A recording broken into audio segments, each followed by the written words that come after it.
ka visi ir saņēmuši šo noprāta ziņojumu un tiešām viss ir kārtībā.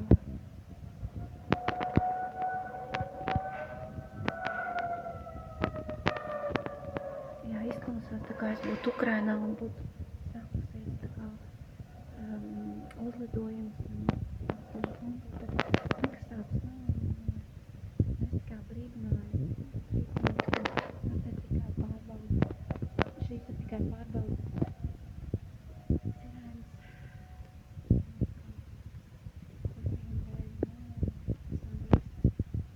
Kāds uzbrukums un nekas nedraud.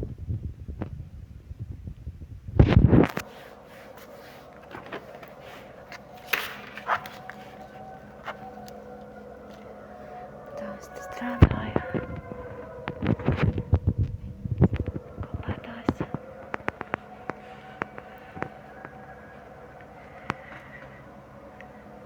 Īpaši skaļi viņas nevar dzirdēt. Ir ceļš, ka tu esi telpās, bet ja būtu vēl transportā, būtu vēl grūtāk dzirdēt, varbūt, ja logi nebūtu atvērti. Ja nu vienīgi kaut kur uz ielas varētu dzirdēt, varbūt labāk kaut kādā klusumā. Bet te pilsētas centrā diezgan pagrūti kaut ko dzirdēt. Bet, bišķiņi ir dzirdams, jā.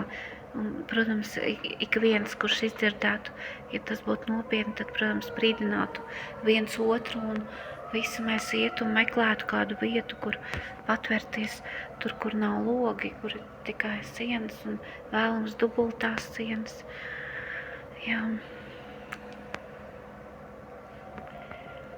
Tāda ir mana darba diena. Protams, nav patīkami tādas sirēnas dzirdēt. Es ceru, ka man nekad dzīvē nenāksies šādas sirēnas dzirdēt nopietni dzīvē par kādiem droniem, kas būtu lidojuši netālu no manas darba vietas.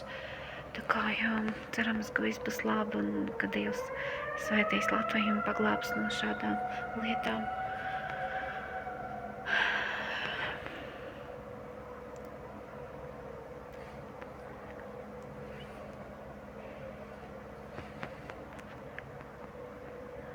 Šķiet, ka jau beidzās.